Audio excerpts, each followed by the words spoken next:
साम्राज्य न्यूज, सामान्यांचा असामान्य आवाज। पक्षकारांना भेटायला चाललो आहे असं सांगून गेलेले वकील ॲडव्होकेट राजेश श्रीमंत कांबळे हे गेल्या 5 ते 6 दिवसापासून बेपत्ता होते। या संदर्भात वकील राजेश कांबळे यांच्या कुटुंबियांनी विजापूर नाका पोलीस ठाण्यात हरवल्याची तक्रार दाखल केली होती। बुधवारी पांडुरंग वस्ती येथे एका बंद खोलीत दुर्गंधी येत असल्याची माहिती नागरिकांनी पोलिसांना दिली।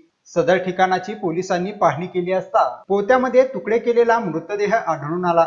या संदर्भात पोलिसांनी चौकशी केली असता सदरचा मृतदेह हा बेपत्ता वकील राजेश कांबळे यांचाच असल्याचे निष्पन्न झाले। यावेळी पोलिसांनी सदरचा मृतदेह शवविच्छेदनासाठी शासकीय रुग्णालयात पाठवला।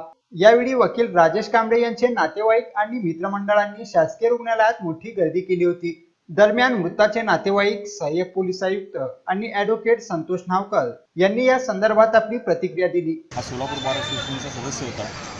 8 तारखेला तो पक्षकारांना भेटण्यासाठी घरातून बाहेर पडला आणि 4 दिवस न परतल्याने आम्हाला त्याबद्दल काळजी वाटली आणि एक चौकटीत राहणारा मनुष्य भरती ऑफिस फक्त इतक्याच मर्यादित क्षेत्रात वावरणारा सलग 4 दिवस शोधून मिळत नाही म्हटल्यानंतर आम्हाला संशय वाटला की काहीतरी घटस्फोट झालेला असावा आणि मग त्या अनुषंगाने आम्ही पोलीस आयुक्तांना भेटलो, त्यांना निवेदन दिलं आणि घातपात होऊ झालेला असू शकतो असा संशय व्यक्त केला आणि ACP दर्जाच्या अधिकाऱ्याकडून त्याची चौकशी करावी अशी मागणी केली होती।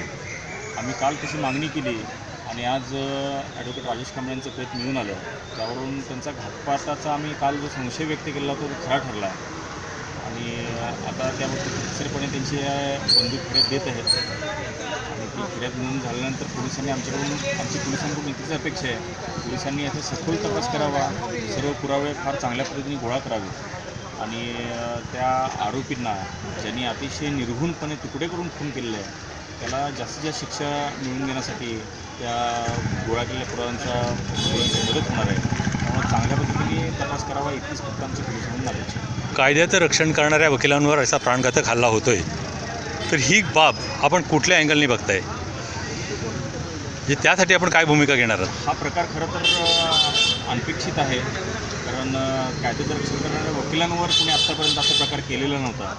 परंतु ज्या पद्धतीने हा प्रकार झालेला आहे त्यावरून प्रकार करणाऱ्या व्यक्ती हा विकृत स्वरूपाचा आहे असं दिसून येतं, त्याची विकृत मनोवृत्ती असं दिसून येते। आणि या घटनेच्या संदर्भात आपण कुठले आहे म्हणजे आंदोलन वगैरे काही करणार आहेत का? हा आता विषय आंदोलनाचा असेल असं मला वाटत नाही, परंतु पुरावे गोळा करण्यात पोलिसांनी कमी पडू नये आणि त्याला न्यायालयामध्ये शिक्षेपर्यंत कसं न्यायचं यासाठी पूर्ण वकीलवर्ग त्या कुटुंबियांच्या पाठीशी आहे। अतिशय गरीब, मवाळ आणि प्रेमळ स्वभावाचा होता आणि सगळी घरची जबाबदारी जवळजवळ तोच बघत आणि अशा प्रकारे त्याचा दुर्दैवी मृत्यू होणं हे आमच्याच दुर्भाग्य आहे की या व्यक्तीचा असा कसा काय म्हणजे हे होऊ शकतो, खून होऊ शकतो, निर्घृण खून आहे हे आणि ज्यांनी कोणी जे ह्याच्यामध्ये सामील आहे त्यांना मोठ्यातली मोठी सजा व्हावी ही आमची मागणी आहे। त्याच्यासाठी आम्ही प्रयत्न करू आणि सगळं बार असोसिएशन आमच्या मागे आहे आणि ते फुल कोऑपरेट करतील याची मला खात्री आहे। राजेश श्रीमंत कांबळे वय 45 ते ॲडव्होकेट आहेत। ते 8/6/19 रोजी दुपारी 11:30 दरम्यान त्यांच्या पक्षकाचा फोन आला म्हणून ते निघून गेले मोटरसायकलवर आणि ते परत 2-3 दिवस आले नाहीत म्हणून विजापूर पोलीस ठाणे, विजापूर नाका पोलीस स्टेशन याचा शोध घेत होता। आज रोजी त्यांची बॉडी सदर बाजार पोलीस स्टेशन हद्दीमध्ये मिळून आली। त्या अनुषंगानं गुन्हा दाखल करण्यात आला असून अधिक तपास पोलीस